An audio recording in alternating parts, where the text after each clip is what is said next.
Okay, this lecture is going to be about mercury and the effect of mercury on our health, its effect on mitochondria, its relationship to fish, and its relationship to dental amalgams. Okay, so we'll start out with the periodic table of the elements, and here is mercury over here. So you can see it's in the metal region, and it's a relatively big molecule. Okay.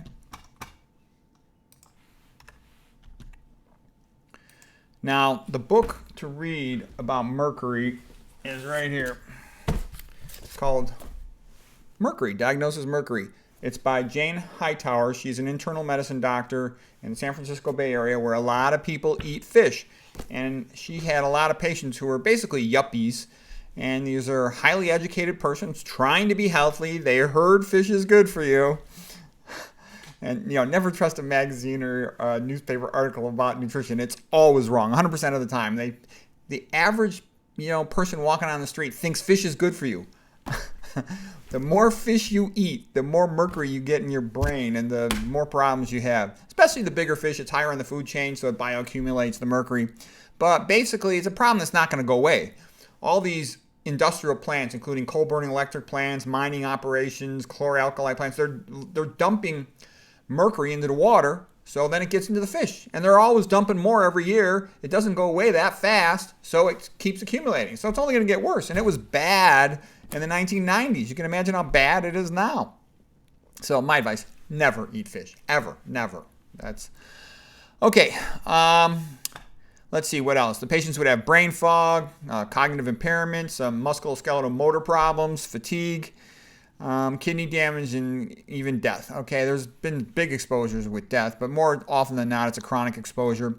Mercury increases blood-brain barrier permeability. You don't want that. Your neurons need a precise, well-maintained neuronal milieu of ionic gradients in order to function effectively. They don't function well if the blood-brain barrier is disrupted and all these chemicals from the blood are getting into the brain, causing inflammation and distorting the ionic gradients.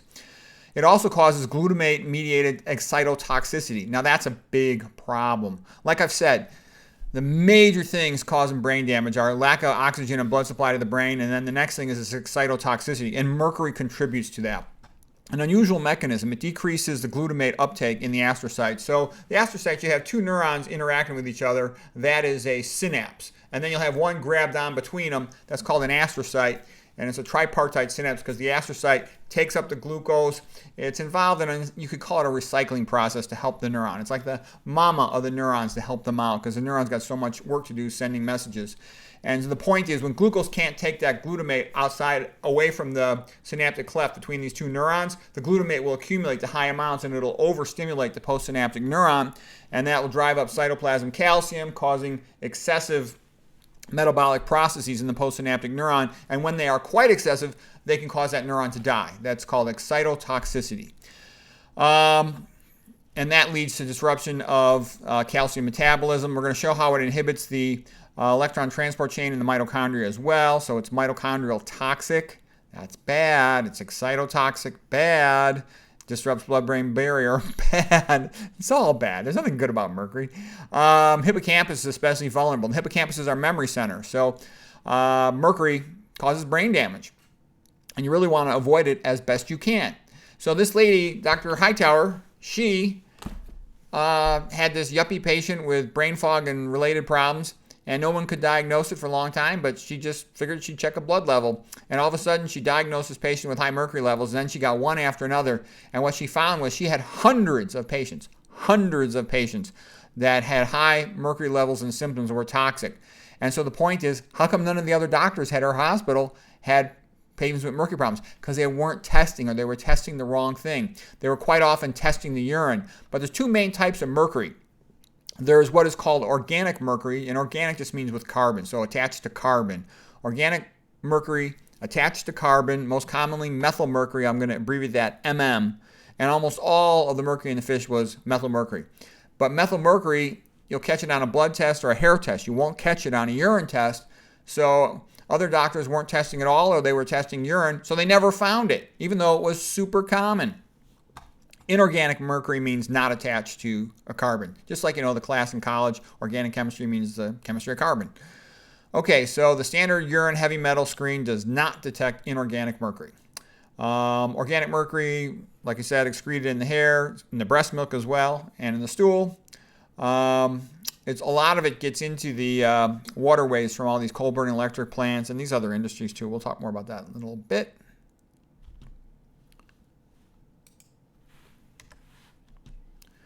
Okay, here's just what it does to the mitochondria. Here is Hg, the symbol for mercury, and it binds to a sulfur on typically a cysteine amino acid side chain as part of this protein complex called complex 1. This is the electron transport system within the mitochondrial intermitochondrial membrane. So this is complex 1, complex 2, complex 3, complex 4, complex 5 is ATP synthase. The electrons are passed down like passing buckets of water by a fireman, so to speak. And the reason they go in this direction is because oxygen has the strongest electronegativity to want to like suck those electrons over to it like an electron vacuum. And as these electrons are transported through these complexes down to oxygen, the energy of that movement is used to pump protons into the intermembranous space of the mitochondria. There's actually another membrane up here. I don't have it drawn on this drawing. And then that gradient is harvested by ATP synthase to pull the proton through, and then that allows phosphate to be put onto ADP. And ATP is the energy currency of a cell. So this is where you make most of your energy in the human body, especially in the brain. So you want this thing working as well as possible. Okay, how long does it take for mercury to go away? Hightower would tell her patients, stop eating fish, not one bite.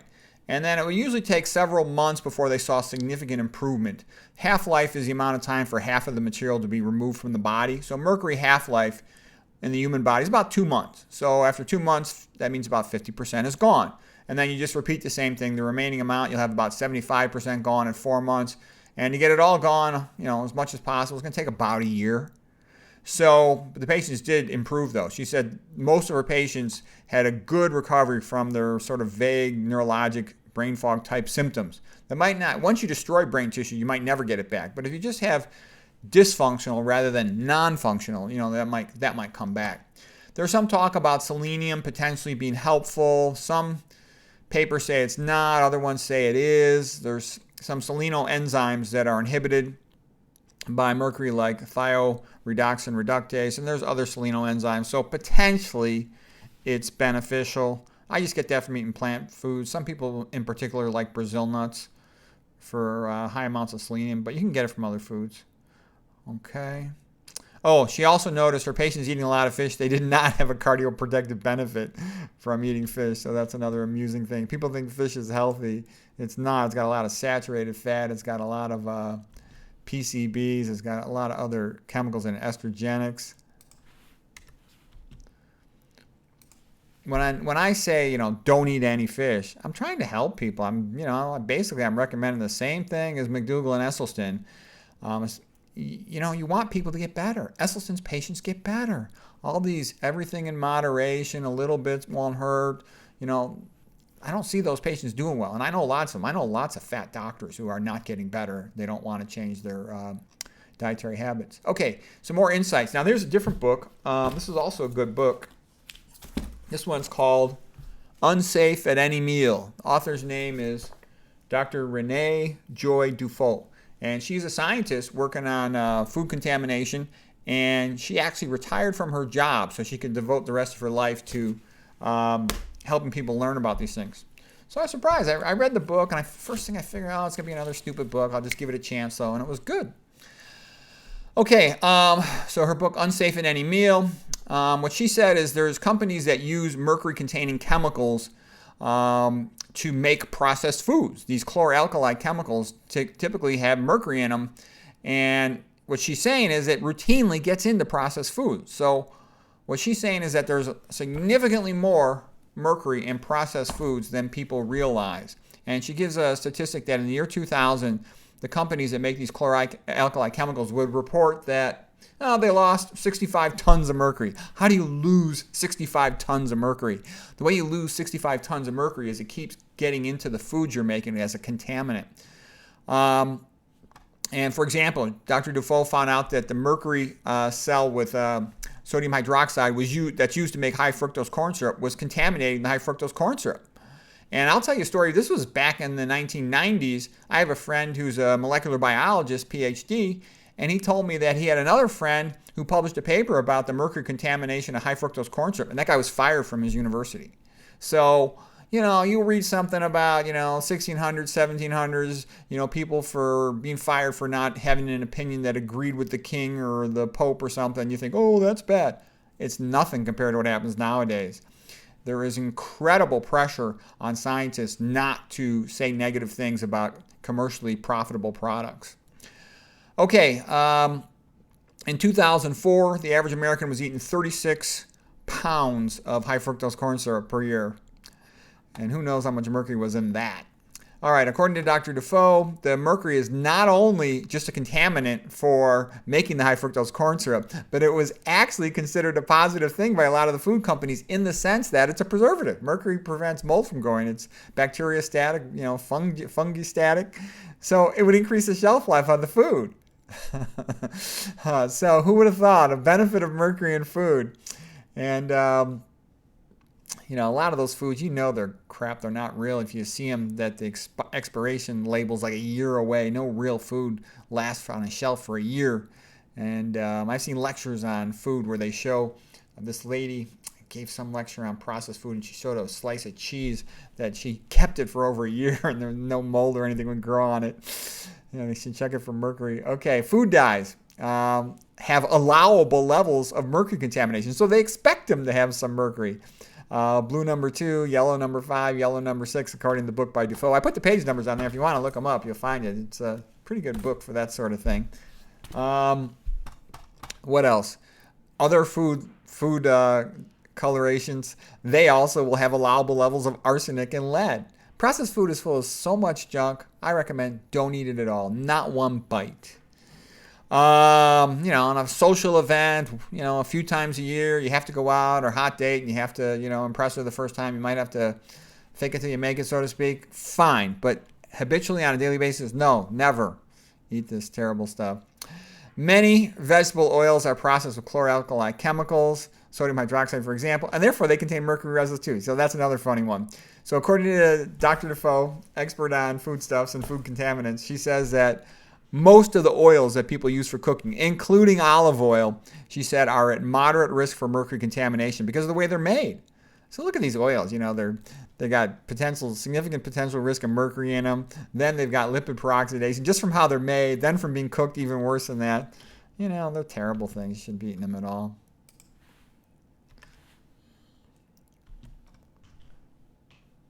Okay, here's another book, a little bit interesting. And by the way, just to give you perspective, all these books are written by individuals who have a desire to share useful information with the public.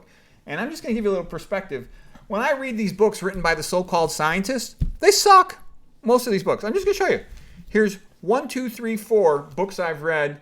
I'm reading a textbook on neurodegeneration, a textbook on metal-based neurodegeneration, another one on neurodegenerative disease and micronutrients, another one on metal-related neurodegenerative disease. They'll have nothing about mercury, okay? And they're written, by a whole bunch of authors. Each author just talks about their little page and says, please give us more funding. And, multi-author books almost always stink. Well, just so you know it, because people will look at a textbook and say, I didn't see anything about mercury in there. Yeah, the textbook stinks, okay? And they're maybe being funded by somebody, and that somebody who funds them maybe works with mercury and doesn't want them talking about it. But so that's what I'm saying is you have to really look to find good information. And quite often it comes from quirky individuals who are ready for retirement and don't really care so much anymore. Like that lady, she retired in order to feel free to, write this book and pursue her research interests in food contaminants. So that's a common thing. So anyways, here's this guy, Mike Adams. His book is Food Forensics. It's a decent little book, And when he talks about some of the things in mercury, one thing I found amusing was you all heard of Mad as a Hatter, Alice in Wonderland, because the old hatters of that day had a mercury processing component to making hats, and so they're, crazy. And so in a research study from the book by Adams, this was done in England. They had chronic neurobehavioral effects of elemental mercury in dentists. So the dentists working with mercury, the more longer they worked with it, the more off was their mental functioning and their motor skills. So that's kind of scary. So, you know, the old joke. Well, I'm not even going to make the joke about the best gynecologists. Oh, I'm not even going to make those jokes because they're handshake. Okay, forget it. All right. Do not let them put F- or Hg in your mouth. Not a good idea. Not at all. So the typical amalgams are really 50% mercury. All right. They ought to be called mercury fillings. You don't want to brush your teeth over the vertical flat surfaces of the teeth if you got amalgam fillings in there. Other things, you don't want to brush them with F-. That'll cause increased corrosion according to this paper here. Maybe don't want to chew hard stuff like carrots or something on them. And then he also goes through all the history of high fructose corn syrup and its association with mercury if you're interested in that. Okay, so now I'll show you a picture of, this is the same electron transport chain we saw earlier in this talk. And here's what I'm trying to say is happening. You have a lot of toxins that all are sort of destroying your energy production centers. You know, here's our mercury bound to complex 1. Here's GP, the herbicide, you know, inhibiting complex 2 of electron transport. Here's cadmium, inhibiting complex 3. High-fat diet, the fat, especially saturated fat in general, though, it's inhibiting complex 3. Lead, cytochrome C. Lead also inhibiting ATP synthase. The hydroxynonenal from lipid peroxidation of omega-6 cooking oils, inhibiting ATP synthase. F- inhibiting complex 4. And the reason I'm showing you this is that also excess iron accumulating will increase the likelihood of Fenton reactions producing reactive oxygen species that can lead to lipid peroxidation. The reason I'm showing you this is you avoid all the things you can as much as possible. Some things you can't avoid, but by avoiding everything you can, your body's got the reserve to handle these contaminants and toxins to a reasonable extent. They're relatively few in plant foods, but they're really common in processed food and in meat. So this is how you be healthy.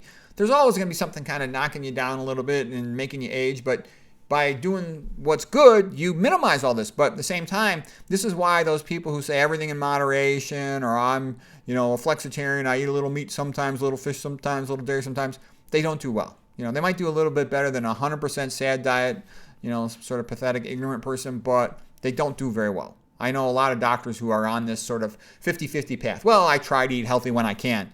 They don't do well. The ones I know that are doing that, they're overweight, they're hypertensive, high cholesterol, a lot of coronary artery disease. They're not doing that great.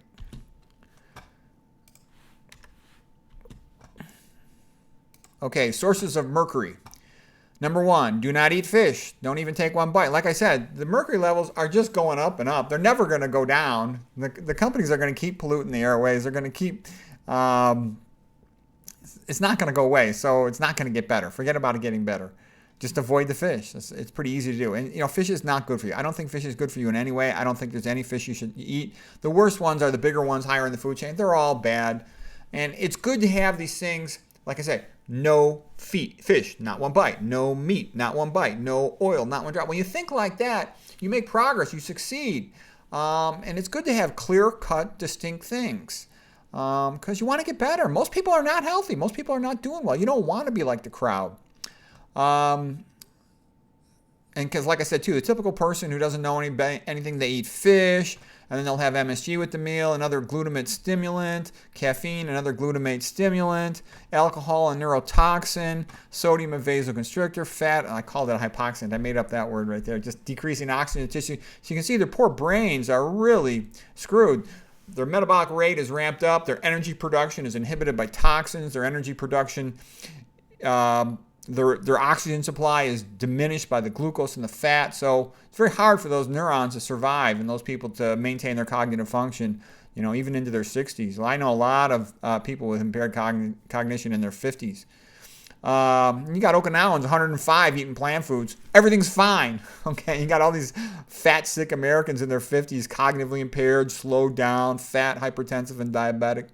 And these are totally preventable diseases. They're dietary diseases, though. You can't cure these with a pill. You have to fix the diet. There's no other way. And avoiding these toxins is part of that process. Diet and toxins cause the vast majority of diseases, probably at least 70%, probably up towards 80%. So pretty easy stuff to learn, you know. Okay, anyways, next thing. Don't get amalgam fillings.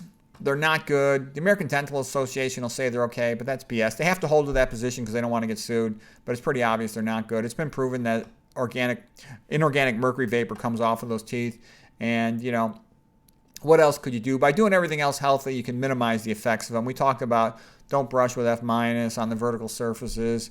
Don't chew gum and stir them up to have more mercury vapor come off of them. I would recommend avoiding hot liquids and not chewing hard stuff if you can, if you got those amalgams. Okay, next thing, don't avoid processed food. We just talked about how there's a lot of potentially significant amount of mercury in processed food, including the food dyes and colorations.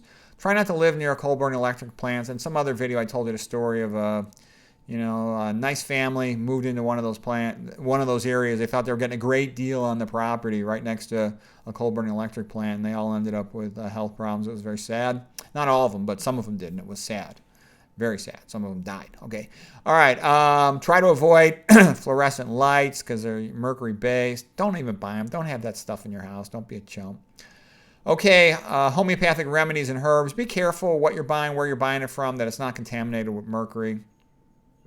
Mercury miners, so occupational jobs that are high in mercury, you don't want those things. If a thermometer breaks, look up how to clean it up. Be careful with that. You can get real sick from those sorts of things. History of medicine, in the 1700s there was phlebotomy. In the 1800s, the big thing was prescribing mercury, like for syphilis, like mercury, the different types of mercury forms. I'm not going to get into all the history of it, but that and opium were real common in the 1800s. In the 1900s, you got all these doctors, smoking cigarettes. My father did too. He was a good guy. But nobody knew in the 1960s. I remember in the 1960s, early 1970s, we used to steal the cigarettes out of my mother's purse and tear them up because we didn't want her to smoke. And my dad smoked cigars. We'd steal his cigars. We were a little scared of my father to take his cigars. We might get beaten for that. But that was sort of fading out. And so what I'm trying to say is the equivalent in our current generation is, a lot of fat doctors still eating meat and oils. And there's a lot of things that are pretty primitive in medicine if you pay any attention to these sorts of things. Chemo when it's not indicated, that's not a good thing. Stents for an elective patient when they could just change their diet. Calcium supplements we talked about in the previous lecture. Postmenopausal female death spiral. Okay, the preservative, thimerosal and contact lenses, that's not a good thing. That can cause cataracts. So be careful with that. Oh, that's basically it. So anyways, I hope that was helpful.